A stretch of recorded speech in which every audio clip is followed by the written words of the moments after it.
الحمد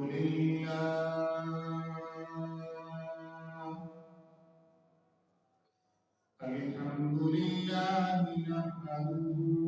ونستعينه ونستغفره ونؤمن به ونتوكل عليه ونعوذ بالله من شرور أنفسنا ومن سيئات أعمالنا من يهده الله فلا مضل له ومن يضلله فلا هادي له ونشهد أن لا إله إلا الله ونشهد أن سيدنا وسندنا وشفيعنا وحبيبنا وحبيب ربنا محمد صلى الله عليه وسلم تسليما كثيرا كثيرا. أما بعد فأعوذ بالله من الشيطان الرجيم بسم الله الرحمن الرحيم إلا تنصروه فقد نصره الله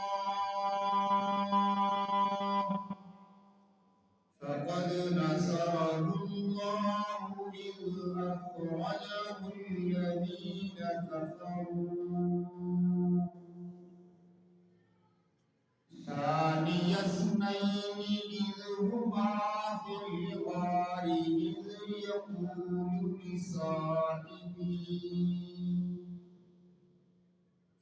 يقول لصاحبه لا تحزن إن الله معنا فأنزل الله سكينته عليه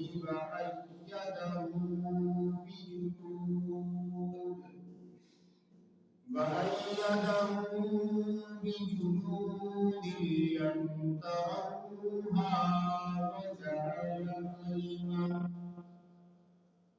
وجعل كلمة الذين كفروا السفلى وكلمة الله هي العليا والله عزيز حكيم. صدق الله العظيم وصدق رسوله النبي الكريم ونحن على ذلك لمن الشاهدين والشاكرين والحمد لله رب العالمين. اللهم صل على محمد وعلى آل محمد كما صليت على إبراهيم وعلى آل إبراهيم إنك حميد مجيد. اللهم بارك على محمد وعلى آل محمد كما باركت على إبراهيم وعلى آل إبراهيم إنك حميد مجيد. واجب الاحترام دوستوں نوجوان بھائیوں، آج 22 جمادی الثانی 1444 ہجری ہے اور 22 جمادی الثانی کو سیدنا حضرت ابو بکر صدیق رضی اللہ تعالیٰ عنہ مسلمانوں کے پہلے بلا فصل خلیفہ امیر المومنین اور جانشین رسالت مآب صلی اللہ علیہ وسلم اس دنیا سے رخصت ہوئے۔ اس واقعے کو 1444 سال ہو چکے ہیں۔ حضور صلی اللہ تعالی علیہ وسلم کی ایک حدیث گرامی ہے جس میں آپ صلی اللہ علیہ وسلم نے ارشاد فرمایا کہ بہادر، مضبوط اور پہلوان، بہادر، مضبوط اور پہلوان وہ شخص نہیں ہے جو کسی دوسرے کو پچھاڑ دے،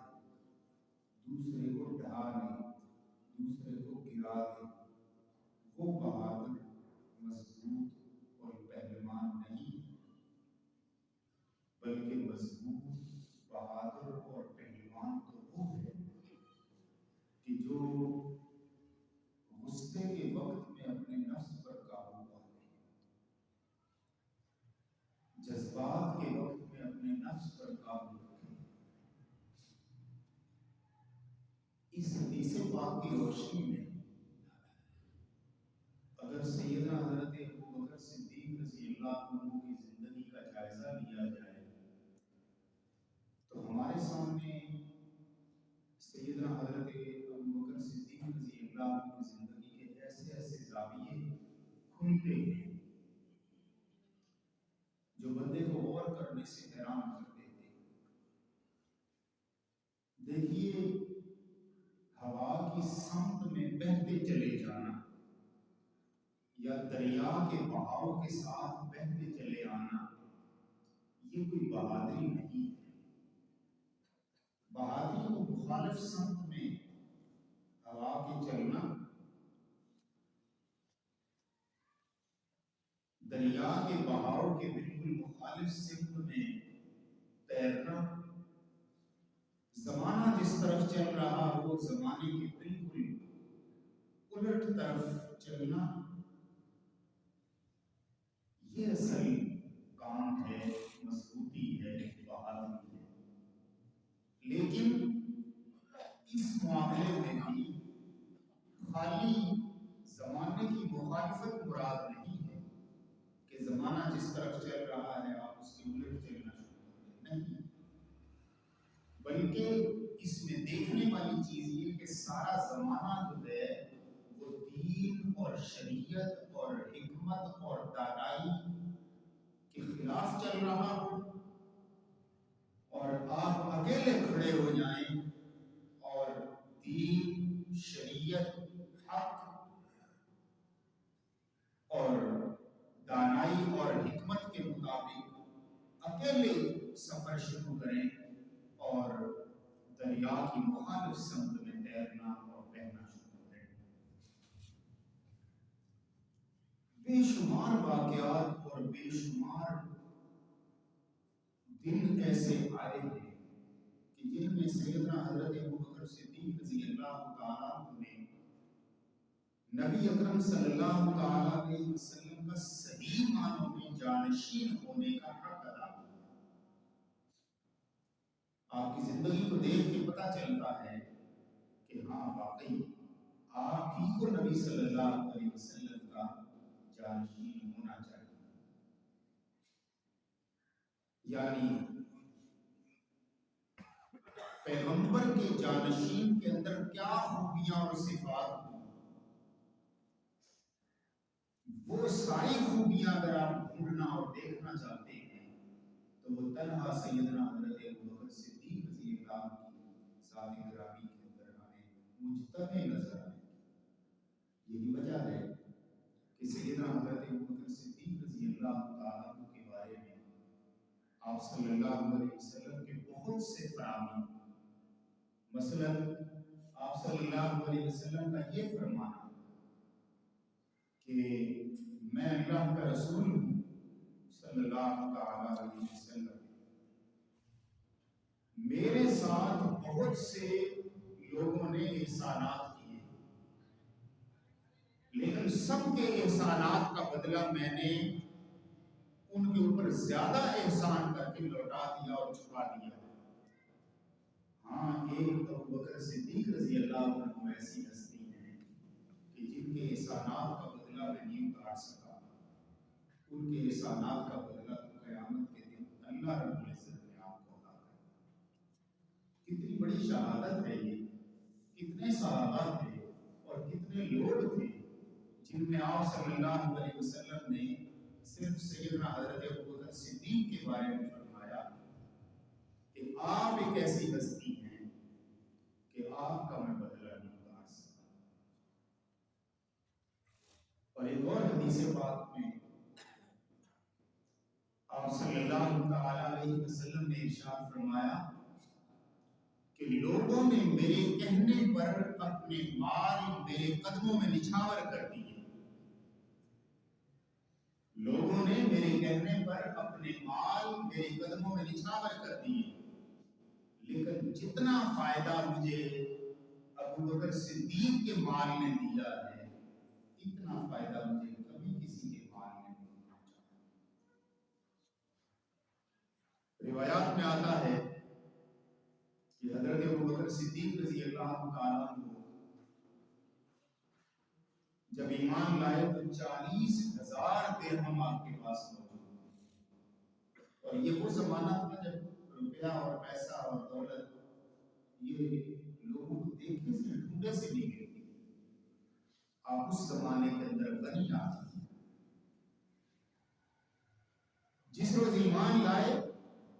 تو وہ 40,000 درہم لا کے اللہ کے رسول صلی اللہ علیہ وسلم کی خدمت میں پیش کی کہ اللہ کے رسول جہاں چاہیں آپ انہیں خرچ کریں، جہاں چاہیں خرچ کریں۔ اور آپ بھی ایسی ہستی ہیں جن کو سب سے پہلے اللہ کے رسول صلی اللہ علیہ وسلم پر ایمان لانے کا شرف حاصل ہوا۔ ایک ہمیں عجیب روایت ملتی ہے کہ ایمان لانے سے کوئی 1 سال پہلے آپ سفر کرنے کے لیے، سفر کے تجارت کی غرض سے سفر پہ ملک شام،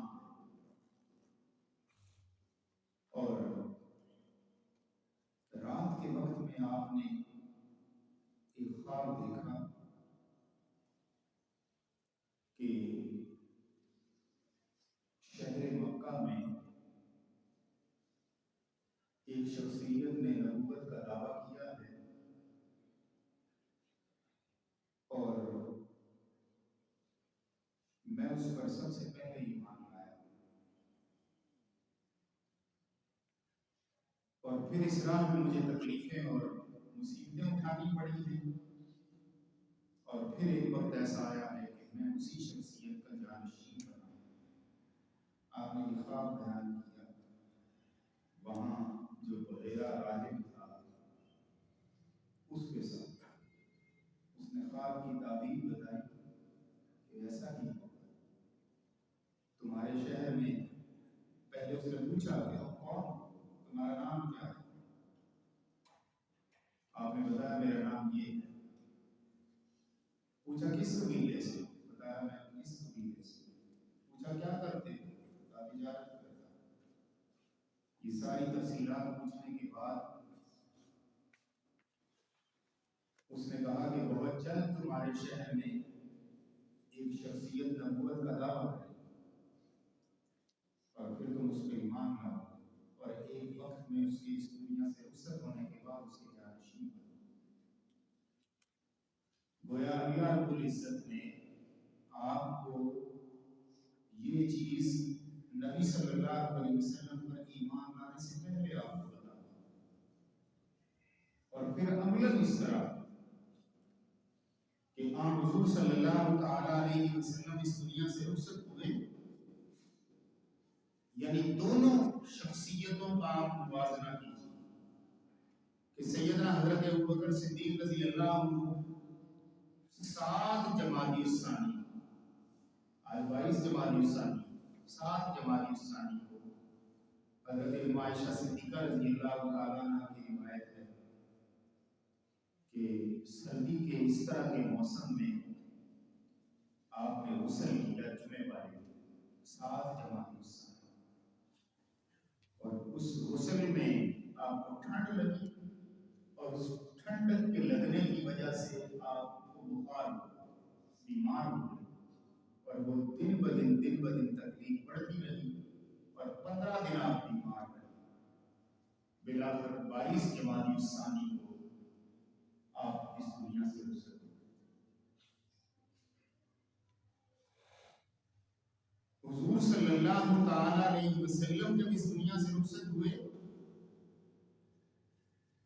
تو نبی صلی اللہ تعالی علیہ وسلم نے حضرت اما عائشہ صدیقہ رضی اللہ عنہا کو فرمایا کہ ابو بکر کو کہو وہ نماز پڑھائیں، میری جگہ پر حضرت ابو بکر صدیق رضی اللہ عنہ نماز پڑھائیں۔ تو اما عائشہ صدیقہ کے بارے میں آتا ہے کہ آپ نے فرمایا، کہنے لگی اللہ کے رسول میرے ابا دل کے بڑے نرم ہیں، وہ یہ چیز برداشت نہیں کریں گے آپ کے مسلح پہ کھڑا۔ تو آپ صلی اللہ علیہ وسلم نے فرمایا اے عائشہ ابو بکر کو کہو کہ وہ میری جگہ میں نماز پڑھائیں۔ روایات میں آتا ہے کہ یہ 3 مرتبہ بات دہرائی گئی اور 3 مرتبہ نبی صلی اللہ علیہ وسلم نے فرمایا میری جگہ پر ابو بکر صدیق کو کہو کہ نماز پڑھو۔ اور پھر حضرت ابو بکر صدیق رضی اللہ عنہ نے 17 نمازیں پڑھائیں آپ صلی اللہ علیہ وسلم کی موجودگی میں، یہاں پر اپنے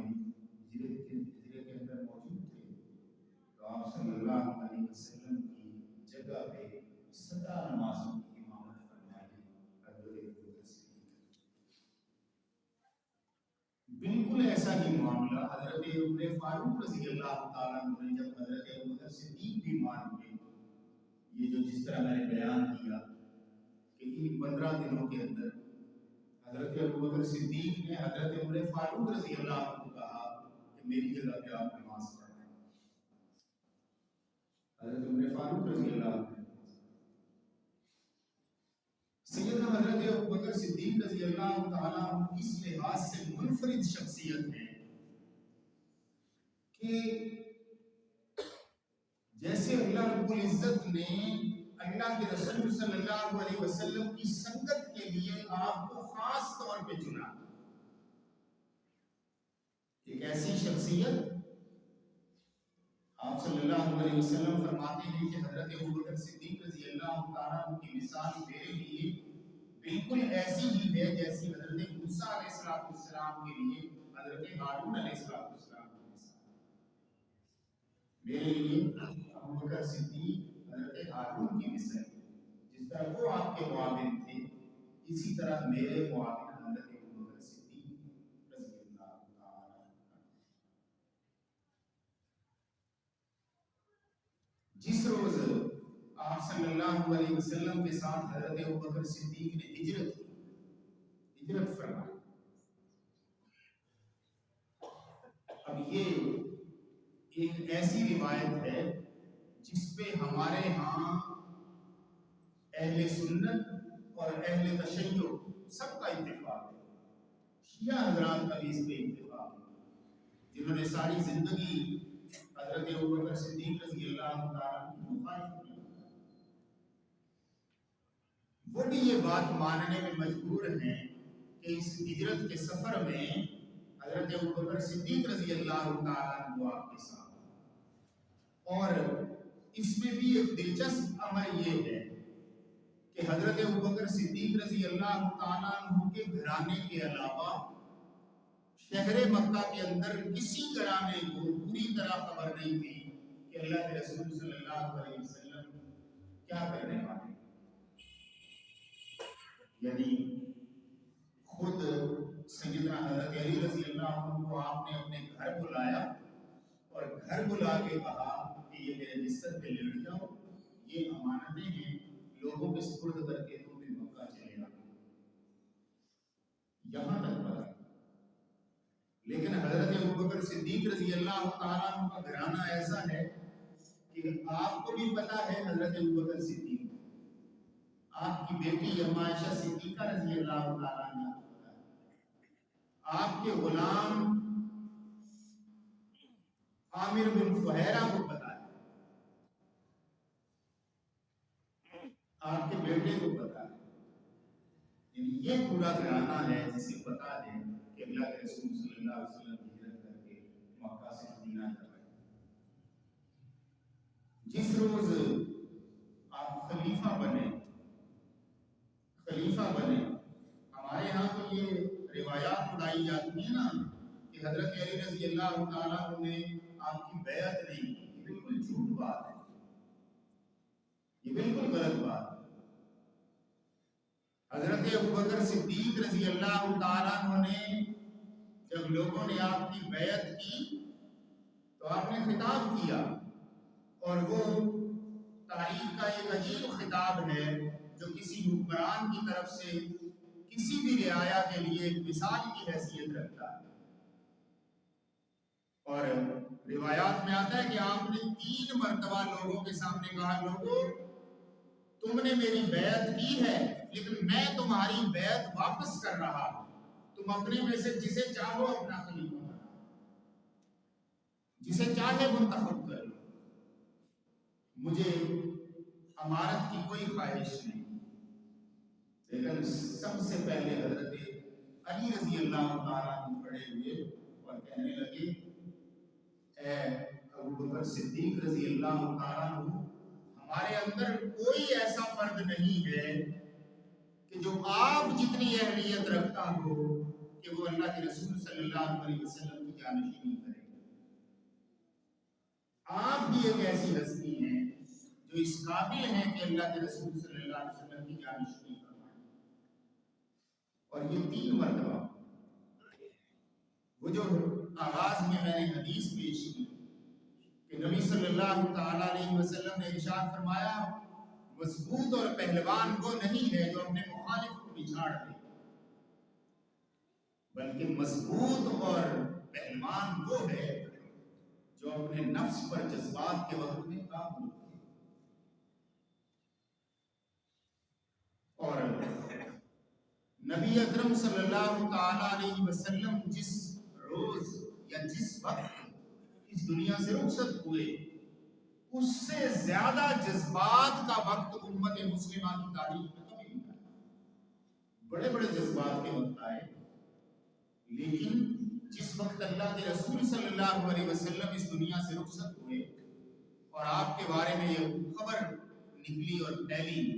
کہ اللہ کے رسول صلی اللہ علیہ وسلم اس دنیا سے رخصت ہو گئے ہیں، تو ایک جذبات کی عجیب کیفیت تھی، اور لوگ اور صحابہ کرام رضی اللہ تعالیٰ علیہ مجمعین اور ان میں سے بڑے بڑے جلیل القدر لوگ وہ گویا اب حواس باختہ ہو گئے، حواس کھو بیٹھے۔ سیدنا عمر فاروق رضی اللہ عنہ کے بارے میں آتا ہے، آپ نے تلوار کھینچ لی اور کہا، جس شخص نے یہ بات کہی کہ اللہ کے رسول اس دنیا سے رخصت ہو گئے ہیں تو میں اس کا سر تن سے جدا کروں۔ حضرت عثمان غنی رضی اللہ عنہ کے بارے میں ایسی بات آتی ہے کہ آپ بے ہوش ہو گئے۔ حضرت علی رضی اللہ عنہ کے بارے میں ایسی بات ہے، لیکن حضرت ابوبکر صدیق رضی اللہ تعالیٰ عنہ کے وہ شاندار خطاب جو آپ نے اس وقت صحابہ کرام رضی اللہ علیہ مجمعین کے سامنے پیش کیا کہ لوگوں کان کھول کر سنو، تم میں سے جو شخص نبی اکرم صلی اللہ علیہ وسلم کی عبادت کرتا تھا اسے جان لینا چاہیے کہ اللہ کے رسول اس دنیا سے رخصت ہو گئے، لیکن جو شخص اللہ کی عبادت کرتا تھا، جو شخص اللہ کی بندگی کرتا تھا، جو شخص اللہ پہ ایمان لایا تھا، اسے جان لینا چاہیے ان اللہ حی لا یموت، کہ اللہ زندہ ہے اور اسے کبھی موت آنے والی ہے۔ یہ گویا ایک ہستی ایسی ہے اس کائنات کے اندر رب تعالیٰ کی کہ جسے کبھی موت نہیں آتی، کبھی فنا نہیں ہے۔ باقی اس کائنات کی ہر چیز نے فنا ہونا ہے، بشمول پیغمبروں کے اس دنیا سے چلے جانا ہے۔ من کان یعبد محمدا فإن محمدا قد مات. جو شخص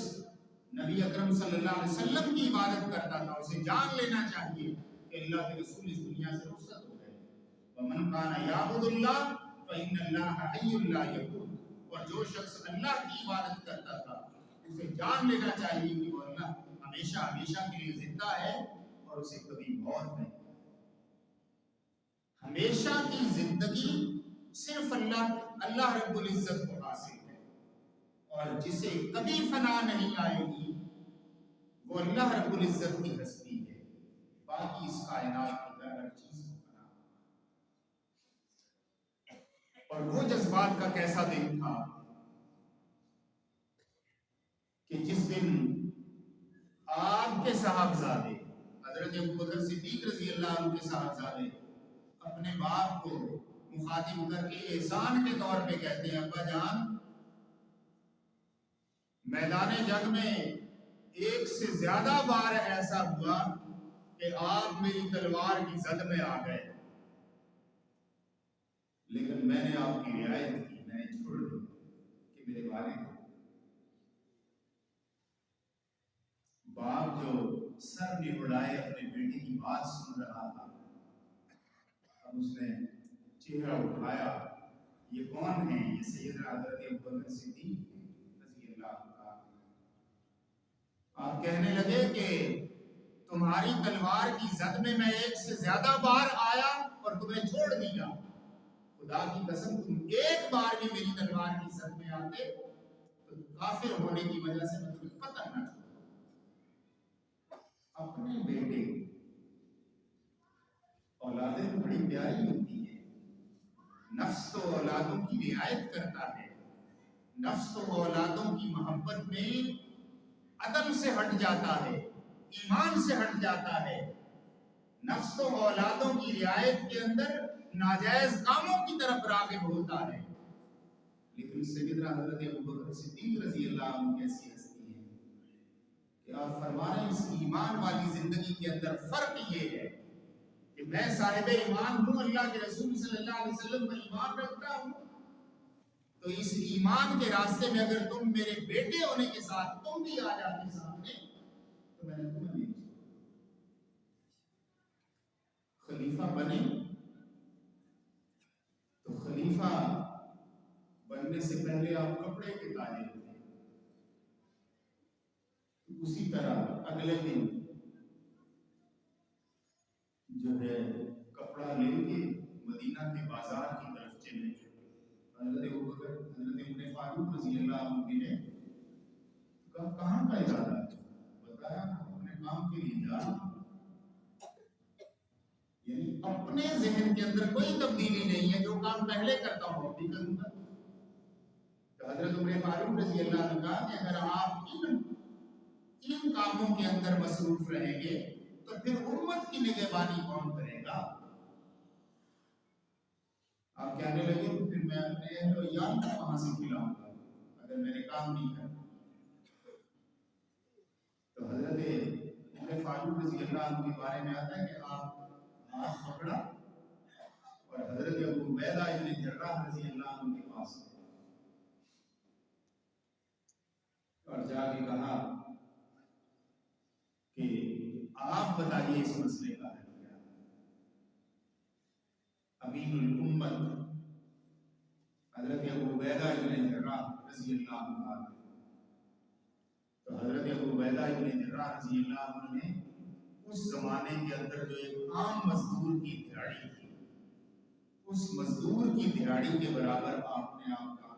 معاوضہ دن کا دے دیا کہ یہ آپ کو روزانہ بیت المال آپ نے امت کے کاموں کی نگرانی کر. اور اس کے اندر بھی آپ کس درجہ محتاط تھے. یعنی آپ کی اہلیہ کہتی ہیں کہ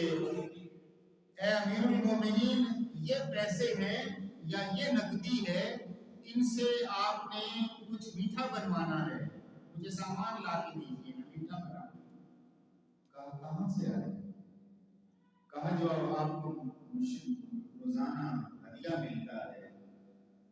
بیت المال سے، اس میں سے بچا کے. اس کا مطلب یہ ہے کہ اتنے پیسے زائد ضرورت سے، ان کے بغیر بھی گزارا ہو سکتا ہے، تو آپ نے اپنا وہ معاوضہ یا مشاہرہ کم کر دیا جتنا آپ ماہانہ یا ہفتہ وار یا روزانہ لیا،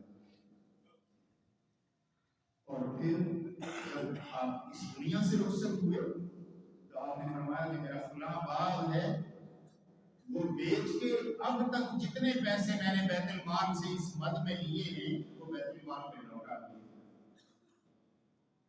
اب ذرا دیکھیے کہ یہ کیسی مثال ہے امانت داری اور دیانتداری کی،